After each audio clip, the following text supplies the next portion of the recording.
Hello and welcome back to What Is, the show where we dive deep into the everyday marvels and mysteries shaping our world.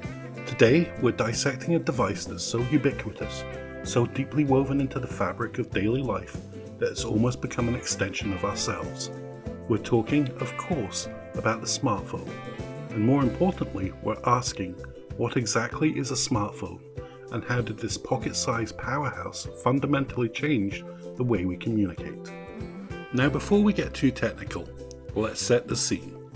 Imagine, if you will, a time not so long ago, a distant, almost mythological era when phones had physical buttons, cameras with separate devices you actually carried, and finding your way somewhere involved a printed map, or, if you were really adventurous, asking for directions. But then, something revolutionary happened. So first things first, what is a smartphone? At its core, a smartphone is a mobile phone built on a mobile operating system, with significantly more advanced computing capabilities and connectivity than a feature phone. Think of it as a tiny, highly specialized personal computer that happens to make phone calls. It's not just about the calling though. Oh no, that's like saying a supercar is just for getting from A to B. A smartphone brings together a whole host of functionalities that used to require multitudes of separate gadgets. We're talking about a camera, a video recorder, a music player, a GPS navigation system, a calendar, an alarm clock, a web browser, an email client, a gaming console, a flashlight, a calculator, a document scanner, and yes, a device for making phone calls. All in one sleek, often glass-backed rectangle that fits in your hand, or if you're particularly brave, your back pocket. The secret sauce that makes all of this possible is the operating system, primarily Apple's iOS or Google's Android. These aren't just behind-the-scenes code, they're the entire ecosystem. They allow developers to create apps, short for applications, which are essentially purpose-built software programs that expand your phone's capabilities almost infinitely. Want to order a pizza? There's an app for that. Want to identify a constellation? App. Want to learn a new language while simultaneously tracking your steps and arguing with strangers about pineapple on pizza? You bet there's an app, or 7 for that. Early ancestors of the smartphone weren't quite as elegant, of course. We had devices like IBM's Simon in 1994, which was less of a phone and more of a brick with a touchscreen, a PDA, and a hefty price tag. Then came the Palm Pilots and early BlackBerries, with their iconic physical keyboards beloved by business folk for their email capabilities. They were smart-ish phones. They did more than just call, but they weren't seamlessly intuitive multimedia powerhouses we know today. They were like the black and white silent films of the smartphone world, groundbreaking for their time, but a little clunky by modern standards. Alright, so we've defined our hero. Now let's rewind to that pre-smartphone era and remember just how different communication used to be. For many of us it feels like ancient history, but it's really just a blink of the eye in technological progress. Before the smartphone, if you wanted to talk to someone, you primarily had two options. Call them on their landline, which meant they had to be home and answer the phone, or call them on their mobile, which might have been a flip phone with questionable reception and battery life measured in days, not hours. Texting existed, yes, but it was a laborious affair. Remember T9 predictive text? Where you had to press the 7 key 3 times to get an R? And if you wanted to capitalize a letter, that was another whole dance. Sending a simple "How are you?" felt like deciphering the Rosetta Stone. Email was generally tethered to a desktop computer, perhaps running through the glorious screech of a dial-up modem, which meant you checked it once or twice a day, like a ritual. Instant messaging programs like AIM or MSN Messenger offered real-time text chats, but again, you were mostly confined to your computer desk, probably avoiding chores and definitely getting yelled at to "Get off the internet, I need to make a call." Communication was largely asynchronous. You'd leave a voicemail, send an email, or write a letter. Remember those? And then you'd wait, and wait. The expectation of an immediate response wasn't just lower, it was practically non-existent. Planning a meetup involved phone calls, often several, to confirm times, places, and what everyone would bring. Spontaneity was a luxury, almost a magical occurrence. If you were running late, tough luck. You just were late. You'd maybe find a payphone if you were desperate and lucky enough to have change. Payphones. They sound like mythical relics now, don't they? Like a landline, but for public use, and sometimes smelling faintly of desperation and stale cigarettes. This was the communication landscape. Slower, more deliberate, and requiring a bit more effort. And then, the meteor hit. The iPhone landed in 2007, and soon after, Android devices began to proliferate. And everything, and I mean everything, changed. The iPhone, with its multi-touch display and intuitive interface, wasn't just another gadget. It was a paradigm shift. It wasn't the first smartphone, but it was the first to make the smartphone desirable and genuinely easy to use for the average person.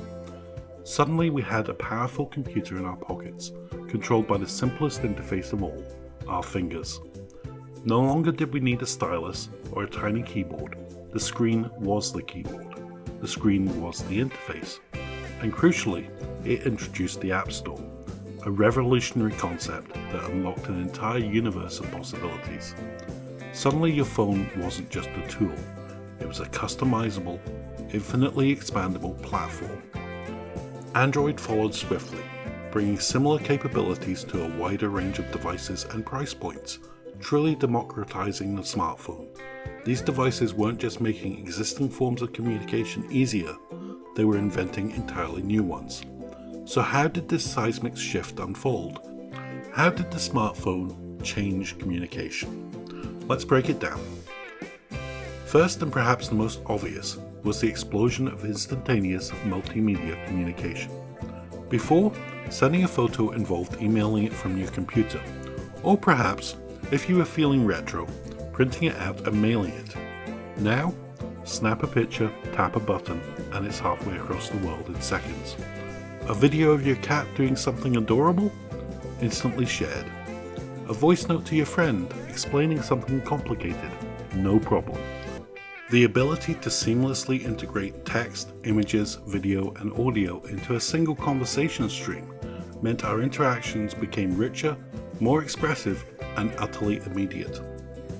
Then came the rise of social media and messaging apps. While platforms like Facebook existed before smartphones, it was mobile access that supercharged them. Suddenly, you weren't just checking your feed at home, you were connected 24/7. Apps like WhatsApp, Messenger, WeChat, and eventually Instagram and TikTok created entirely new ecosystems for communication.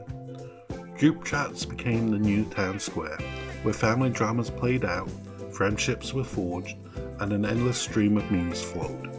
The idea of messaging someone without knowing their phone number became commonplace. You just needed their username. This led to global connectivity on an unprecedented scale. No longer were you tethered by long-distance charges or time zones in the same way. A video call to a friend on the other side of the planet became as easy as a call to your neighbor. Families separated by continents could now see each other's faces, share daily moments, and genuinely feel closer. News from anywhere in the world could reach your pocket instantly, unfiltered by traditional gatekeepers. For better or for worse, we became citizens of a truly global village. The smartphone also brought about a revolution in emergency communication and personal safety. A lost hiker can share their GPS coordinates. A person in distress can silently text for help. Apps can locate loved ones or send out alerts. The phone, once just a communication device, became a crucial safety tool, always within reach. And let's not forget about accessibility. For individuals with disabilities, smartphones have opened up new avenues for communication and independence. Screen readers, voice control, haptic feedback, and specialized apps allow people to interact with the world and connect with others in ways that were previously unimaginable. It's a powerful equalizer. But, like any monumental shift, there is a flip side. The smartphone's impact on communication isn't without its challenges, and dare I say, sometimes its comedic pitfalls. For one, there's the scourge of information overload and constant availability. Remember that asynchronous communication, the waiting? Well, now that it's gone, we live in an always-on culture. The expectation of immediate responses has become the norm. That little notification ping, chime, or buzz can pull you out of focus, demand your attention, and contribute to a feeling of being constantly overwhelmed. Our brains, it turns out, weren't quite designed for this incessant digital deluge. Many of us suffer from phantom vibration syndrome, convinced our phone is buzzing when it actually isn't. It's like our brains are craving the next hit of digital interaction. Then there's the subtle, yet significant erosion of face-to-face communication. The term phubbing, snubbing someone in favor of your phone, is now a recognized social faux pas. Group gatherings often feature multiple people staring into their screens, half listening, half scrolling. While we're more connected globally, are we less connected locally? It's a question worth pondering as we tap away at our glowing rectangles. Misinterpretation is another big one. Text-based communication devoid of tone, body language, or facial expressions is a minefield for misunderstanding. A perfectly innocent text can be read with sarcasm, anger, or indifference, leading to unnecessary drama. Emojis help, but they're still just little cartoon faces trying to convey the nuances of human emotion. K, just K, is that an affirmation or a dismissal? The existential dread of K. And who can forget autocorrect fails, a classic source of accidental hilarity and sometimes outright horror. What was meant to be a polite inquiry about ducks turns into something far more colourful. Our phones, in their infinite wisdom, try to predict our intentions, sometimes with disastrously funny results. The smartphone also creates a certain addiction. The constant dopamine hit from likes, comments, and messages can be intoxicating.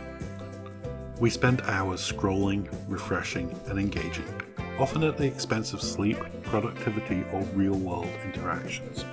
The fear of missing out, or FOMO, is a very real consequence of being constantly plugged into everyone else's highlight reel. Finally, there's the privacy paradox. We willingly share more and more of our lives, our locations, our thoughts, and our purchasing habits with these devices and the companies that operate their software and services. The convenience of instant communication comes with the trade-off of giving up significant amounts of personal data.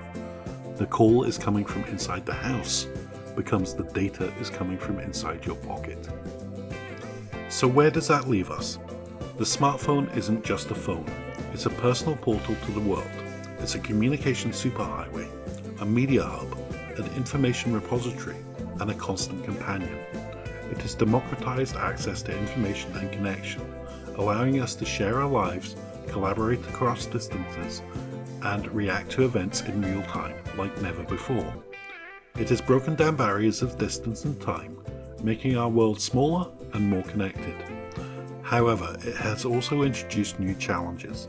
The relentless pace of digital communication, the blurring lines between public and private, and the potential for digital distraction are all ongoing conversations we are having as a society. What's next? Probably more integration. Our phones are already talking to our smartwatches, our cars, our home appliances.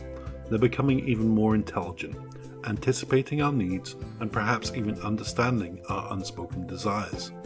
Voice assistants are getting smarter. Augmented reality is blurring the lines between digital and physical, and soon, maybe our phones will simply project our calls directly onto our brains using tiny, invisible laser beams. Or maybe they'll just become even more addictive squares of glass. Regardless of where they go, one thing is clear. The smartphone has done more than just change communication. It has fundamentally reshaped human interaction, our understanding of connection, and indeed the very fabric of modern life. From the laborious text messages of flip phones to instantaneous video calls across continents, we've come a long way, and we're still just getting started. Thank you for joining us on this deep dive into the smartphone and its communicative revolution. What do you think is the biggest communication change brought about by the smartphone? Let us know in the comments below. Don't forget to like this video, subscribe to What Is for more fascinating explorations, and ring that notification bell so you never miss an episode. We'll see you next time.